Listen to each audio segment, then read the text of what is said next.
Hello শিক্ষার্থীরা, আজকে হবে আমাদের টেন্সের উপরে ক্লাস নাম্বার 2।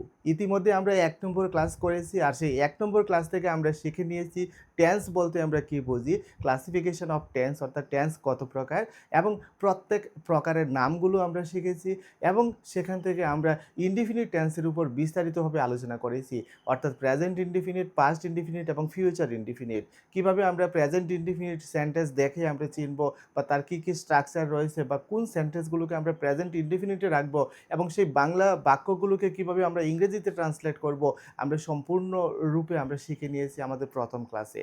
এবং আজকের ক্লাসে আমি আলোচনা করব আমাদের কন্টিনিউয়াস টেন্স নিয়ে। কারণ টেন্সগুলোকে আমরা প্রথমত 4টা ভাগে ভাগ করেছি। প্রথমত ইনডিফিনিট, দ্বিতীয়ত হচ্ছে কন্টিনিউয়াস, তৃতীয়ত হচ্ছে পারফেক্ট এবং চতুর্থ হচ্ছে পারফেক্ট কন্টিনিউয়াস। তো আমরা তুলনামূলকভাবে শিখছি প্রেজেন্ট টেন্স, পাস্ট টেন্স এবং ফিউচার টেন্সের মধ্যে, এবং এই তুলনামূলকভাবে শিখতে গিয়ে আমরা ইনডিফিনিট টেন্সগুলোকে আগে চিনে নিয়েছি। আজকের ক্লাসে আমরা কন্টিনিউয়াস টেন্সগুলোকে চিনে নিব। অর্থাৎ কন্টিনিউয়াস টেন্সের কথা যখন আমি বলছি, স্বাভাবিকভাবে আমার একটা হবে প্রেজেন্ট কন্টিনিউয়াস, একটা হবে পাস্ট কন্টিনিউয়াস এবং আরেকটা হবে ফিউচার কন্টিনিউয়াস। সেই কন্টিনিউয়াস টেন্সের উপর আজকে আমরা বিস্তারিতভাবে শিখব এবং চ্যালেঞ্জ দিয়ে বলছি আজকের ক্লাসের পর থেকে কন্টিনিউয়াস টেন্স নিয়ে তোমাদের আর কোনো সমস্যা থাকবে না। তো ভিডিওটি না টেনে তোমরা সম্পূর্ণ ক্লাসটি দেখবে, আর যারা যারা আমার চ্যানেলে নতুন রয়েছে অবশ্যই চ্যানেলটাকে সাবস্ক্রাইব করবে, যারা ফেসবুকে দেখছো তারা ফলো করবে। এর ফলে যখনই আমি নতুন নতুন ক্লাস নিয়ে আসবো সবার আগে তোমার কাছে পৌঁছে যাবে। প্রথমে তো তোমাদের জানিয়ে দিচ্ছি যে কন্টিনিউয়াস টেন্স আমাদের প্রেজেন্টেও থাকবে, পাস্টেও থাকবে, ফিউচারেও থাকবে।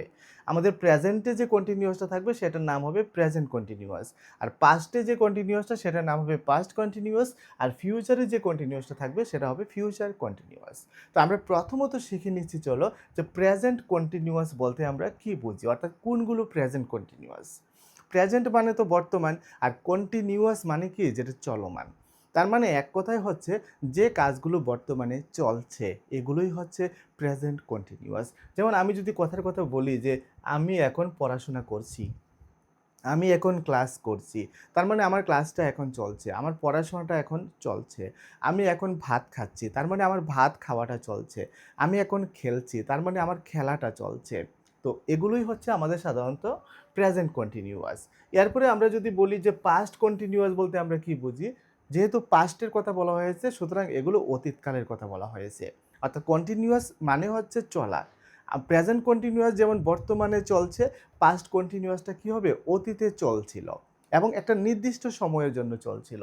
যেমন অতীতে কোনো কাজ কিছু সময় ধরে চলছিল এরকম যদি বোঝায়, অর্থাৎ একটা নির্দিষ্ট একটা সময় ধরে, কিছু একটা সময় ধরে চলছিল অতীতে কোনো একটা কাজ, ওইগুলোই হবে সাধারণত পাস্ট কন্টিনিউয়াস। যেমন আমি গতকাল পড়াশোনা করছিলাম। পড়াশোনা তো আমরা একটানা দীর্ঘ সময় ধরে করি না, আমরা একটা শর্ট টাইমের জন্য করি। ১ ঘন্টার জন্য বা ২ ঘন্টার জন্য বা ৩ ঘন্টার জন্য আমরা পড়াশোনা করি। তো সেটাই আমি যখন গতকালকে পড়াশোনা করছিলাম, আমার পড়াশোনা করার কাজটা যখন চলছিল এরকম বোঝাবে, তখনই সেটা হবে আমাদের পাস্ট কন্টিনিউয়াস। সে ছবিটি আঁকছিল। যেমন এই ছবিটা সে গতকালকে আঁকছিল। সে তো এমন না যে ছবিটা আঁকা সে গতকালকে শুরু করেছে, এখন পর্যন্ত সে ছবি আঁকার মধ্যে বসে রয়েছে। অর্থাৎ অতীতের একটা নির্দিষ্ট সময় বা একটা কিছু সময় ধরে সে কাজটা করছিল। অর্থাৎ যে কাজটা অতীতে একটা সময় ধরে চলছিল, সেই ক্ষেত্রে আমাদেরকে পাস্ট কন্টিনিউয়াস ব্যবহার করতে হবে। আর ফাইনালি আমাদের ফিউচার কন্টিনিউয়াস কোনটা হবে? ফিউচার কন্টিনিউয়াস, ফিউচার মানে হচ্ছে ভবিষ্যৎ। তার মানে ভবিষ্যতে যেটা কন্টিনিউয়াস হবে, ভবিষ্যতে যেটা চলবে, এবং এক্ষেত্রেও আমরা কিছু সময়ের জন্য চলবে এরকমই আমরা বুঝাবো। যেমন আমি কাজটি করতে থাকবো, আমি ভাত খেতে থাকবো, আমি পড়তে থাকবো। এখানে কাজগুলো কিন্তু এরকম না যে আমার কাজটা শুরু হবে, শুরু হয়ে একটানা চলতে থাকবে। অর্থাৎ একটা নির্দিষ্ট সময় বা একটা কিছু সময়ের জন্য এটা চলতে থাকবে ভবিষ্যতে। যেমন ভবিষ্যতে কোনো কাজ কিছু সময় ধরে চলতে থাকবে এরকম যদি বুঝায়। যেমন পরের সপ্তাহে আমরা ফুটবল খেলতে থাকবো। অর্থাৎ আমরা পরের সপ্তাহে ফুটবল খেলতে থাকবো। আমাদের ফুটবল খেলাটা এমন না যে ঘন্টার পর ঘন্টা চলবে। ফুটবল খেলা বড়জোর আমাদের ৯০ মিনিট চলবে। অর্থাৎ কিছু সময়ের জন্য এই কাজটা চলতে থাকবে। তারা নতুন প্রজেক্টে কাজ করতে থাকবে। তারা কোনো একটা প্রজেক্টে উপরে কাজ করতে থাকবে। এমন না যে প্রজেক্টের উপর কাজটা দিনের পর দিন চলতে থাকবে, বছরের পর বছর চলতে থাকবে। ওই কাজটাও একটা কিছু সময়ের জন্য চলতে থাকবে। অর্থাৎ কন্টিনিউয়াস মানে কি? কন্টিনিউয়াস মানে হচ্ছে চলমান। কন্টিনিউয়াস মানে হচ্ছে চলছিল। কন্টিনিউয়াস মানে হচ্ছে চলতে থাকবে।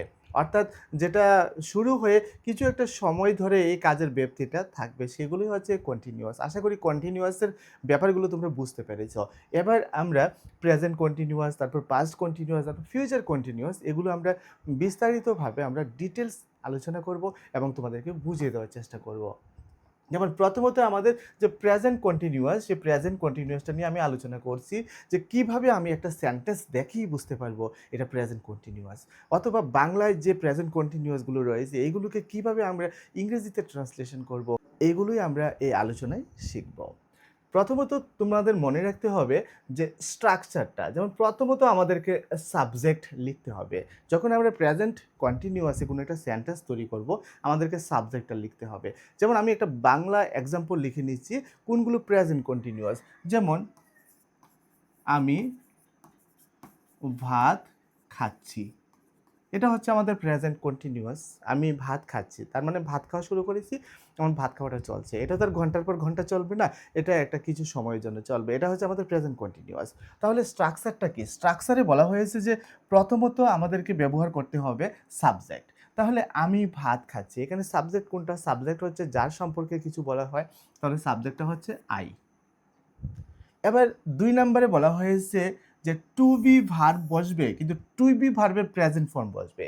টু বি ভার্ব কোনগুলো? যেমন টু বি ভার্ব হচ্ছে ইজ, এম, আর, এগুলোর পাস্ট ফর্ম রয়েছে ওয়াজ, ওয়ার। তাহলে এখান থেকে যে টু বি ভার্বগুলো, এই টু বি ভার্বগুলোর মধ্য থেকে যেগুলো প্রেজেন্ট ফর্ম, যেমন প্রেজেন্ট ফর্ম হচ্ছে এগুলো। প্রেজেন্ট ফর্ম কেন? কারণ আমরা প্রেজেন্ট কন্টিনিউয়াস বোঝাচ্ছি, স্বাভাবিকভাবে প্রেজেন্ট ফর্মটাই বসবে। তাহলে ইজ, এম, আর, এই তিনটার মধ্য থেকে কি বসবে? I subject. আই সাবজেক্টের সাথে ইজ, এম, আর এর মধ্যে কোনটা বসে? আমরা প্রত্যেকে জানি আই এর সাথে সবসময় এম বসে, আর কোনো টু বি ভার্ব বসে না প্রেজেন্টে। অর্থাৎ প্রেজেন্টে আয়ের সাথে সবসময় এম। কোথাও দেখবে না আয়ের পরে ইজ হয়েছে বা আয়ের পরে আর হয়েছে, আয়ের পরে সবসময় এমই হয়। তাহলে যেহেতু প্রেজেন্ট কন্টিনিউয়াসে ইজ, এম, আর এই তিনটা থেকে একটা টু বি ভার্ব বসবে, সুতরাং আয়ের পরে বসবে কি?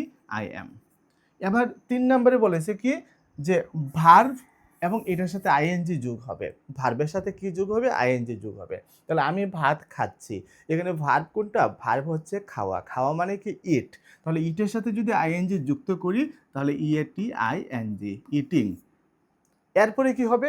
এরপরে হবে এক্সটেনশন, অর্থাৎ রেস্ট অফ দ্য পার্ট, অর্থাৎ অবশিষ্ট যে অংশটা থাকবে বাক্যের মধ্যে। তো আই এম ইটিং, আমি খাচ্ছি। কি খাচ্ছি? আমি ভাত খাচ্ছি। ভাত ইংরেজি হবে কি? রাইস। তাহলে এটা হচ্ছে আমাদের কি?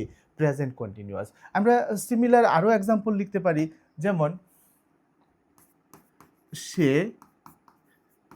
ক্রিকেট খেলছে। সে ক্রিকেট খেলছে, তো তার ক্রিকেট খেলাটা কন্টিনিউয়াস, এমন না যে এটা ঘন্টার পর ঘন্টা চলবে, এটা কিছু সময়ের জন্য চলবে। তাহলে এটাও present continuous.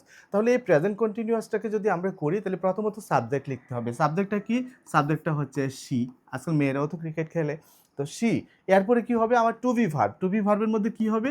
Is, am, are. এই তিনটার মধ্যে থেকে কোনটা হবে তোমরাই বলো।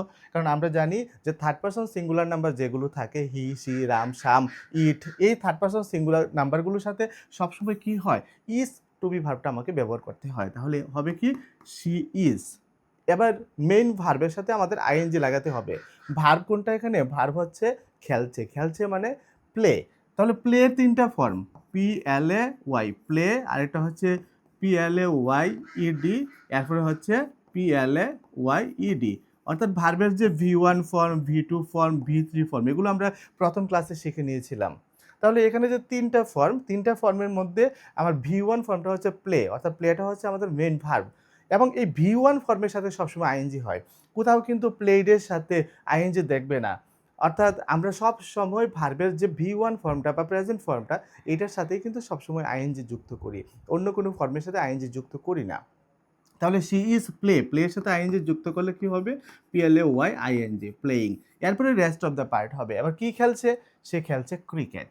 তাহলে আমরা লিখে নেব ক্রিকেট। আশা করি বুঝতে পেরেছো কোনগুলো প্রেজেন্ট কন্টিনিউয়াস হবে। এই ধরনের যত প্রেজেন্ট কন্টিনিউয়াস রয়েছে, বাংলায় তুমি যদি সেন্টেন্সগুলো বুঝতে পারো, এগুলোকে ইংরেজিতে তুমি ট্রান্সলেশন করবে এই নিয়মটা মেনে বা এই স্ট্রাকচারটা মেনে। তাহলে স্ট্রাকচারটা কি?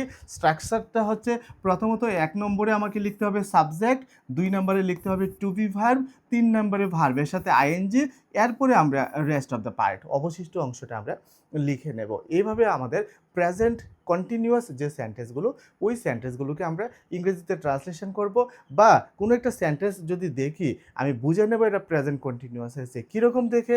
যেমন সেন্টেন্সটা রয়েছে, দে আর ওয়াচিং মুভি।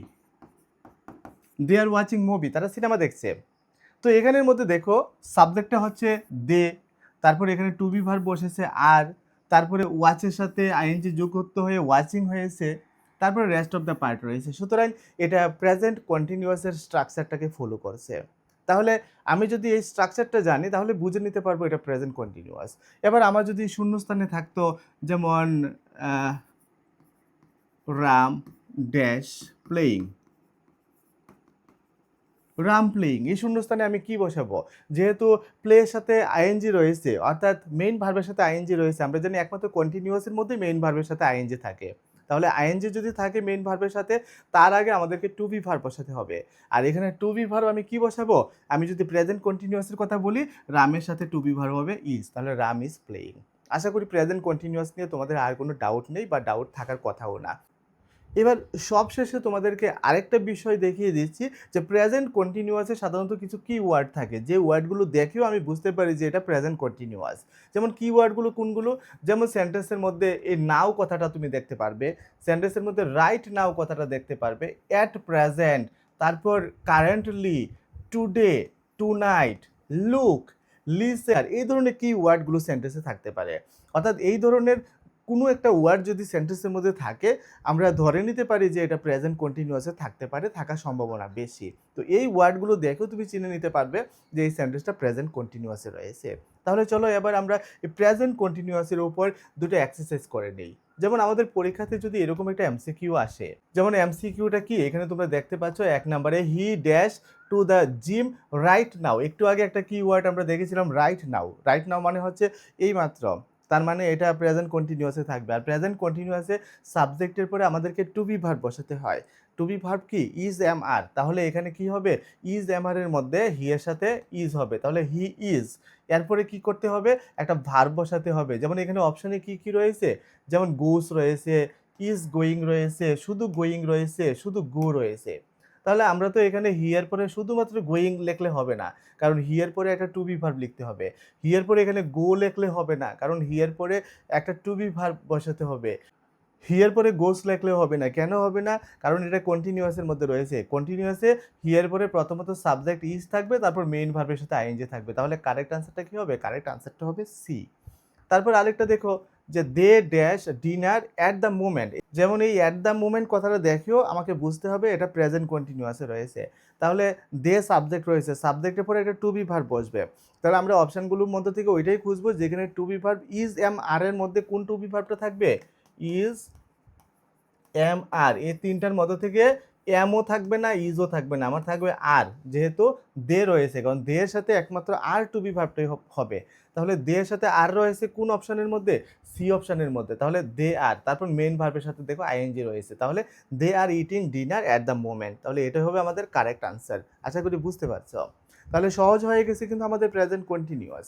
এবার আমরা চলো শিখে নেব যে আমাদের পাস্ট কন্টিনিউয়াস কোন সেন্টেন্সগুলো হবে। আগে আমি বলেছি পাস্ট কন্টিনিউয়াস হবে ওই সেন্টেন্সগুলো যেই সেন্টেন্সগুলোর মধ্যে অতীতকালে একটা কিছু সময়ের জন্য একটা কাজ চলছিল এরকম বোঝায়, ওইগুলো হবে পাস্ট কন্টিনিউয়াস। যেমন এই পাস্ট কন্টিনিউয়াসের একটা এক্সাম্পল যদি আমি লিখি যে সে ভাত খাচ্ছিল, এটা হচ্ছে আমাদের পাস্ট কন্টিনিউয়াস। তাহলে আমরা কিভাবে করব? এটা করার জন্য প্রথমত আমাকে লিখতে হবে সাবজেক্ট, তাহলে সাবজেক্ট আমি লিখে নিচ্ছি সি, এবং দ্বিতীয়ত আমাকে টু বি ভার্বের পাস্ট ফর্ম লিখতে হবে। পাস্ট ফর্ম কোনগুলো? ওয়াজ অথবা ওয়ার। একটু আগে তোমাদের দিয়ে দেখিয়েছিলাম ইজ এম আর, এগুলো হচ্ছে প্রেজেন্ট ফর্ম এবং তার পাস্ট টেন্সটা হচ্ছে ওয়াজ এবং ওয়ার। তো ওয়াজ কার সাথে বসবে, ওয়ার কার সাথে বসবে? সাবজেক্ট যদি সিঙ্গুলার হয়, সিঙ্গুলার মানে কি এক বচন, তার সাথে সবসময় ওয়াজ হবে। আর সাবজেক্টটা যদি প্লুরাল হয় তার সাথে সবসময় ওয়ার হবে, শর্টকাট কথা। তাহলে এখানে সাবজেক্ট হচ্ছে সি, সি মানে সে সিঙ্গুলার একজন, তাহলে সি এর সাথে কি হবে? সি ওয়াজ। এরপর 3 নাম্বার নিয়মটা কি? 3 নাম্বার নিয়মটা হচ্ছে ভার্ব যোগ আইএনজি, ভার্বের সাথে আমরা আইএনজি যোগ করব। মনে রাখবে কন্টিনিউয়াস টেন্স ভার্বের সাথে আইএনজি যুক্ত না করে কখনোই তুমি করতে পারবে না। এটা প্রেজেন্ট কন্টিনিউয়াস হোক কিংবা পাস্ট কন্টিনিউয়াস হোক কিংবা ফিউচার কন্টিনিউয়াস হোক, ভার্বের সাথে আইএনজি থাকবেই থাকবে। তাহলে এক্ষেত্রে শি ওয়াজ, তাহলে খাওয়া, খাচ্ছিল, খাওয়া ইংরেজি যদি ইট হয় তাহলে she was eating, EATING, eating. তাহলে এটা হচ্ছে আমাদের পাস্ট কন্টিনিউয়াস।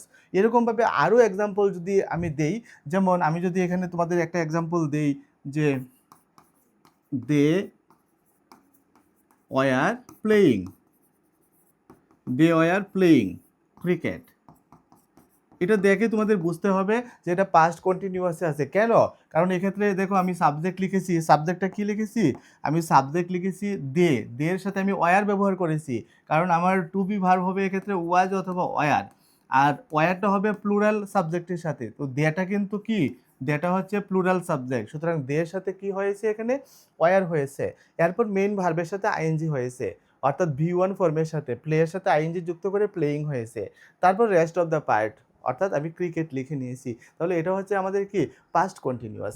এবার যে কি ওয়ার্ডগুলো দেখে তুমি বুঝতে পারবে এটা পাস্ট কন্টিনিউয়াস, যেমন ইয়েস্টারডে, তুমি যদি ইয়েস্টারডে দেখো তাহলে বুঝে নেবে এটা পাস্ট কন্টিনিউয়াস। যদি লাস্ট উইক দেখো তাহলে পাস্ট কন্টিনিউয়াস, বা লাস্ট মান্থ দেখলে, লাস্ট ইয়ার দেখলে, at that time, at that time মানে কি? ওই সময়ে, তার মানে এটাও পাস্ট বোঝাবে। হোয়াইল মানে যখন, যদি হোয়েন থাকে, যদি দেন থাকে, এই কিওয়ার্ডগুলো থাকবে সাধারণত পাস্ট কন্টিনিউয়াসের মধ্যে। আমি সহজে বুঝে নিতে পারবো যে এগুলো পাস্ট কন্টিনিউয়াস। এইভাবে পাস্ট কন্টিনিউয়াসগুলো আমরা কি করব? আইডেন্টিফাই করব। এবার চলো পাস্ট কন্টিনিউয়াসের উপর আমরা এক্সাম্পল দেখে নেই। যেমন এখানে প্রথমত যে এমসিকিউটা দিয়েছে, শি ড্যাশ দিয়েছে for the flight when we called her. তাহলে হোয়েন উই কল্ড, এই অংশটা দেখেও কিন্তু আমি বুঝতে পারবো যেটা পাস্টে রয়েছে। কল্ড মানে যখন ডাকা হয়েছিল। তাহলে শি রয়েছে, শি এর পরে পাস্ট কন্টিনিউয়াস যেহেতু কি হবে? ওয়াজ অথবা ওয়ার হবে। তাহলে শি এর সাথে কি হবে? ওয়াজ হবে প্রথমত। আমরা প্রথমত শি এর পরে ওয়াজ লিখবো। এবার ওয়াজ রয়েছে কোন অপশনের মধ্যে? এখানের মধ্যে বি অপশনের মধ্যে রয়েছে ইজ, সুতরাং এটা হবে না। সি ডি অপশনে রয়েছে হ্যাড, এটাও হবে না। তা সি অপশনের মধ্যে কোনো টু বি ভার্ব নেই, এটাও হবে না। একমাত্র এ অপশনের মধ্যে কি রয়েছে? ওয়াজ রয়েছে এবং মেইন ভার্বের সাথে আইএনজি রয়েছে, ওয়েটের সাথে আইএনজি রয়েছে, ওয়েটিং। তার মানে she was waiting for the flight when we called her, অর্থাৎ যখন তাকে ডাকা হচ্ছিল বা ডাকছিলাম তখন সে ফ্লাইটের জন্য কি করছিল? ওয়েট করছিল। তাহলে এটা হচ্ছে আমাদের পাস্ট কন্টিনিউয়াস। তারপর দেখো the kids dash in the park all evening. এখানে দ্য কিডসের পরে টু বি ভার্ব কি রয়েছে? কিডস মানে শিশুরা, তো এখানে প্লুরাল বোঝাচ্ছে। তাহলে টু বি ভার্ব আমার ওয়াজ এবং ওয়ারের মধ্যে কি হবে? টু বি ভার্ব হবে ওয়ার। তাহলে ওয়ার টু বি ভার্ব কোথায় রয়েছে? যেমন বি অপশনের মধ্যে ওয়ার টু বি ভার্ব নেই, ডি অপশনের মধ্যে আর রয়েছে, ওয়ার নেই, হবে না। সি অপশনের মধ্যে কোনো টু বি ভার্বে নেই, কিন্তু এ নাম্বার অপশনের মধ্যে রয়েছে ওয়ার, তারপর রয়েছে প্লেয়িং। তার মানে the kids were playing in the park all evening. তাহলে এইভাবে আমরা কিন্তু পাস্ট কন্টিনিউয়াসগুলোকে চিনে চিনে বুঝে বুঝে আমরা সেই টু বি ভার্বের সঠিক ফর্মটা বসিয়ে আমরা শূন্যস্থানগুলো পূরণ করতে পারবো। এবার চলো আমরা শিখে নেব আমাদের ফিউচার কন্টিনিউয়াস।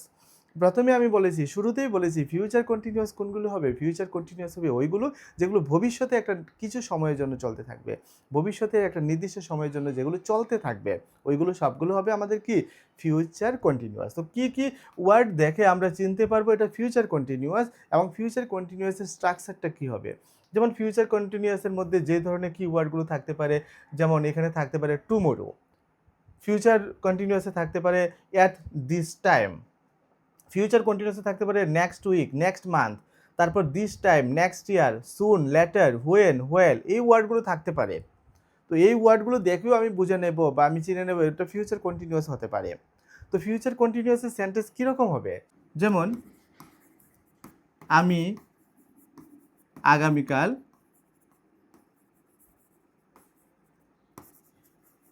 কাজটি করতে থাকব। তাহলে তোমরা বুঝতে পারছো যে আগামীকাল আমি কাজটি করতে থাকবো, কিছু সময়ের জন্য আগামীকাল আমার কাজটি চলতে থাকবে। যেমন আমি প্রথমত সাবজেক্ট লিখে নিয়েছি, সাবজেক্ট হচ্ছে আই। দ্বিতীয়ত তোমাকে লিখতে হবে উইল বি অথবা শ্যাল বি। শ্যাল বি অথবা উইল বির মধ্যে যে কোনো একটা তোমাকে লিখে নিতে হবে। তাহলে এই শ্যাল বি এবং উইল বি তোমাকে চিন্তা করতে হবে আয়ের সাথে শ্যাল হয় নাকি উইল হয়।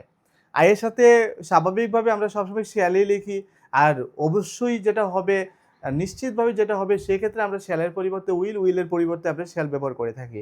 তাহলে এক্ষেত্রে আয়ের সাথে শ্যাল বি এবং উইল বি এর মধ্যে কি হবে, আয়ের সাথে হবে শ্যাল বি, তাহলে আই শ্যাল বি। এবং 3 নম্বরে বলেছে ভার্বের সাথে আমাদের আইএনজি যুক্ত করতে হবে। তাহলে যেহেতু এই ক্ষেত্রে কাজ করার কথা বলা হয়েছে, সুতরাং করা ইংরেজি কি, করা ইংরেজি হচ্ছে ডো। তাহলে V1 ফর্মটা হচ্ছে ডো, তাহলে ডো এর সাথে আইএনজি যুক্ত করলে কি হবে, ডুইং। এবার কি করার কথা বলা হয়েছে, বলা হয়েছে কাজটি করার ব্যাপারে, তার মানে কি দি ওয়ার্ক। তাহলে এটা হবে আমাদের ফিউচার কন্টিনিউয়াস। সিমিলার যদি আমরা আরেকটা এক্সাম্পল দেই, যেমন সে পড়তে থাকবে, পড়তে থাকবে, তাহলে আমাদেরকে কি লিখতে হবে, আমাদের লিখতে হবে সি। সি এর সাথে শ্যাল বি হবে না উইল বি হবে, সি এর সাথে অবভিয়াসলি কি হবে, উইল বি। তাহলে সি উইল বি। তারপর এখানে মেইন ভার্বটা কি আছে, পড়া। পড়া মানে কি রিড, তাহলে কি হবে রিডিং। এরপর যদি রেস্ট অফ দ্য পার্ট থাকে আমরা বসিয়ে দেব। অর্থাৎ এগুলো হচ্ছে আমাদের সাধারণত ফিউচার কন্টিনিউয়াস। তাহলে এইভাবে আমরা ফিউচার কন্টিনিউয়াসগুলোকে চিনে নেব। অর্থাৎ ফিউচার কন্টিনিউয়াসের মধ্যে কি থাকবে, ফিউচার কন্টিনিউয়াসের মধ্যে সাবজেক্ট থাকবে, সাবজেক্টের পরে শ্যাল বি বা উইল বি থাকবে, তারপর ভার্বের সাথে আইএনজি থাকবে, তারপর অবশিষ্ট অংশটা থাকবে। তোমাদেরকে এই স্ট্রাকচারটা মুখস্থ করতে হবে। কোন স্ট্রাকচারটা, যেমন প্রেজেন্ট কন্টিনিউয়াস মানে সাবজেক্টের পর ইজ এম আর, এটা মনে রাখতে হবে। পাস্ট কন্টিনিউয়াস মানে হচ্ছে সাবজেক্টের পর ওয়াজ অথবা ওয়ার। আর ফিউচার কন্টিনিউয়াস মানে হচ্ছে সাবজেক্টের পরে শ্যাল বি বা উইল বি। শুধু এতটুকু কথা মনে রাখবে। এরপরে মেইন ভার্বের সাথে আইএনজি প্রত্যেকটা টেন্সেই হবে, সেটা পাস্ট কন্টিনিউয়াস হোক, প্রেজেন্ট কন্টিনিউয়াস হোক, কিংবা ফিউচার কন্টিনিউয়াস হোক। আশা করি বুঝতে পেরেছো। শুধু তোমাকে এইটুকু অংশ পার্থক্য করে শিখতে হবে যে টু বি ভার্ব বা অক্সিলারি ভার্বটা কি বসবে। যেমন প্রেজেন্ট এবং পাস্টের ক্ষেত্রে is am are was were, এই টু বি ভার্বগুলোর মধ্য থেকেই বসবে। পাস্ট হয়ে গেলে ওয়াজ ওয়ার বসবে, আর প্রেজেন্টে ইজ এম আর বসবে, আর ফিউচারে বসবে শ্যাল বি অথবা উইল বি। বাস, আমাদের কন্টিনিউয়াস টেন্স কিন্তু শেখা হয়ে গেল। আমরা সহজেই শিখে নিতে পেরেছি যে কোনগুলো পাস্ট কন্টিনিউয়াস, কোনগুলো প্রেজেন্ট কন্টিনিউয়াস, আর কোনগুলো ফিউচার কন্টিনিউয়াস। এবার চলো আমরা এই ফিউচার কন্টিনিউয়াসের উপর তোমাদেরকে একটা এক্সাম্পল দিচ্ছি। যেমন ফিউচার কন্টিনিউয়াসের উপর এরকমভাবে পরীক্ষাতে আসতে পারে, যেমন এমসিকিউটা তোমরা দেখতে পাচ্ছ যে he dash at this time tomorrow. তাহলে এটা যদি ফিউচার কন্টিনিউয়াস হয়, তাহলে এক্ষেত্রে আমাকে কি করতে হবে, প্রথমত হি এর পরে শ্যাল বি অথবা উইল বি ব্যবহার করতে হবে। তাহলে প্রথম অপশানে শ্যাল বি উইল বি নেই, দ্বিতীয় অপশানে শ্যাল বি উইল বি নেই, এবং লাস্ট অপশানে উইল রয়েছে কিন্তু উইল বি নেই, সুতরাং এটা হবে না। তাহলে সি নাম্বার অপশানে শুধুমাত্র উইল বি রয়েছে। তাহলে এই সি নাম্বার অপশান অনুসারে হি উইল বি, তারপর দেখো মেইন ভার্বের সাথে আইএনজিও রয়েছে। তাহলে এটাই হবে আমাদের এই এমসিকিউ কারেক্ট অ্যান্সার। সেমভাবে নাম্বার টুতে দিয়েছে দেখো they dash dinner at 8 PM। তাহলে এখানে 8টার সময়ে ডিনার করার কথা বলা হয়েছে। তাহলে দে এর পরে কি হবে, এক্ষেত্রে আমাকে অক্সিলারি ভার্ব হিসেবে শ্যাল বি বা উইল বি বসাতে হবে। তাহলে প্রথম অপশানে শ্যাল বি উইল বি নেই, দ্বিতীয় অপশানে হ্যাভ রয়েছে, তারপর 3 নম্বর অপশানে রয়েছে উইল বি হ্যাভিং, 4 নম্বর অপশানে সেমই রয়েছে। অর্থাৎ এটা এখানে বাই মিস্টেকে এমনটা হয়েছে, এখানে অন্য কোনো অপশান থাকার কথা ছিল। তাহলে সি অথবা ডি থেকে যে কোনো একটা আমাদেরকে চুজ করে নিলেই হবে। তাহলে এখানে কি হবে, হি উইল বি হ্যাভিং। এক্ষেত্রে উইল বি আমাদের ফিউচার কন্টিনিউয়াসের নিয়ম অনুসারে বসছে, আর হ্যাভ ভার্বের সাথে আইএনজি যুক্ত হয়ে হ্যাভিং হয়েছে। তাহলে they will be having dinner at 8 PM। তাহলে এইভাবে আমরা এই ফিউচার কন্টিনিউয়াসটা চিনে সেই অনুসারে আমরা অক্সিলারি ভার্বটা বসিয়ে শূন্যস্থানটা পূরণ করে নিতে পেরেছি। আমাদের পরীক্ষাতে এরকমই আসবে, পরীক্ষাতে শূন্যস্থান আসবে, এবং এই শূন্যস্থানটার মধ্যে আমি প্রেজেন্ট কন্টিনিউয়াস, পাস্ট কন্টিনিউয়াস কিংবা ফিউচার কন্টিনিউয়াসের নিয়ম অনুসারে টু বি ভার্ব বসিয়ে আইএনজি যুক্ত ভার্ব দেখে কিন্তু আমাকে শূন্যস্থানটা পূরণ করতে হবে। অবশ্যই তোমাদের এমনভাবে পরীক্ষাতে আসবে, একটা একটা হিন্ট থাকবে যেটা থেকে তোমরা বুঝতে পারবে এটা প্রেজেন্ট কন্টিনিউয়াস কিংবা পাস্ট কন্টিনিউয়াস কিংবা ফিউচার কন্টিনিউয়াস।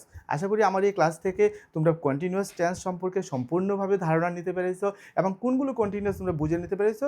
আর তোমরা তখনই বুঝতে পারবে তোমাদের শেখা হয়েছে যখন তোমরা বাংলা বাক্যগুলোকে ইংরেজিতে ট্রান্সলেট করতে পারবে। তুমি খাতা নাও, কলম নাও, 10টা বাক্য লেখো যে বাক্যগুলো প্রেজেন্ট কন্টিনিউয়াস। তারপর প্রেজেন্ট কন্টিনিউয়াসের নিয়ম মেনে তুমি এগুলোকে ইংরেজিতে ট্রান্সলেট করো। একই রকমভাবে ১০ টা বাক্য লেখো যেগুলো পাস্ট কন্টিনিউয়াস, তুমি এগুলোকে ট্রান্সলেট করো। ১০ টা বাক্য লেখো যেগুলো ফিউচার কন্টিনিউয়াস, এগুলোকে ট্রান্সলেট করো। তাহলে তোমাদের কন্টিনিউয়াস ভালোভাবে শিখা হয়ে যাবে। তো যাই হোক, তোমাদের জন্য একটা ইনফরমেশনটা হচ্ছে Google Play Store এ আমাদের স্কুল অফ মেরিটের মোবাইল অ্যাপ্লিকেশন রয়েছে, অর্থাৎ আমাদের অনলাইন প্ল্যাটফর্ম রয়েছে। আর আমাদের অনলাইন প্ল্যাটফর্মে তুমি সমস্ত ধরনের কম্পিটিটিভ পরীক্ষার জন্য স্টাডি করতে পারবে। তোমার একাডেমিক ক্লাস, বিশেষ করে কলেজ লেভেলের প্রত্যেকটা সেমিস্টারের স্টাডি ম্যাটেরিয়াল আমাদের এই অনলাইন প্ল্যাটফর্মে পেয়ে যাবে। যেমন কলেজের ফার্স্ট সেমিস্টার থেকে 6 সেমিস্টার, আর এখন NEP 2020 তে 8 সেমিস্টার পর্যন্ত আছে। প্রত্যেকটা সেমিস্টারের মেজর, মাইনর, ইন্টারডিসিপ্লিনারি, AIC প্রত্যেকটা সাবজেক্টের ফাইনাল সাজেশন সহ, উত্তর সহ আমাদের এখানে স্টাডি ম্যাটেরিয়াল পেয়ে যাবে, যেগুলো থেকে 100% কমনের গ্যারান্টি দেওয়া হয়। তাছাড়া কম্পিটিটিভ পরীক্ষার মধ্যে ট্যাট অর্থাৎ টিচার্স এলিজিবিলিটি টেস্ট, তারপরে SSC, JRBT, forester, forest guard, ward secretary, railway, jail police, Tripura police, অর্থাৎ যত ধরনের কম্পিটিটিভ পরীক্ষা রয়েছে, সেটা আমাদের স্টেটের পরীক্ষা হোক, স্টেটের বাইরে হোক, প্রত্যেকটা কম্পিটিটিভ পরীক্ষার উন্নত মানের স্টাডি ম্যাটেরিয়াল আমাদের প্ল্যাটফর্মে পেয়ে যাবে। এখানে শুধুমাত্র স্টাডি ম্যাটেরিয়ালে নয়, প্রত্যেকটা ম্যাটেরিয়ালের পাশাপাশি, প্রত্যেকটা টপিকের পাশাপাশি মক টেস্ট রয়েছে। একটা টপিক ভালো করে পড়ে বোঝার পর তুমি মক টেস্ট দিয়ে যাচাই করতে পারবে যে কতটুকু তুমি জ্ঞান অর্জন করতে পেরেছো। আর ইংলিশ এবং ম্যাথামেটিক্সের প্রত্যেকটা টপিকের উপর ভিডিও ক্লাস রয়েছে, যাতে ইংলিশ এবং ম্যাথামেটিক্সটা তোমরা ভালো করে বুঝতে পারো। যদি ঘরে বসে স্টাডি করতে চাও তোমার এই মুঠোফোনের মাধ্যমে, তাহলে আজই Google Play Store থেকে ইনস্টল করে নাও এই মোবাইল অ্যাপ্লিকেশন। আর বিস্তারিত জানতে কল কিংবা হোয়াটসঅ্যাপ করতে পারো স্ক্রিনে দেওয়া মোবাইল নম্বরে।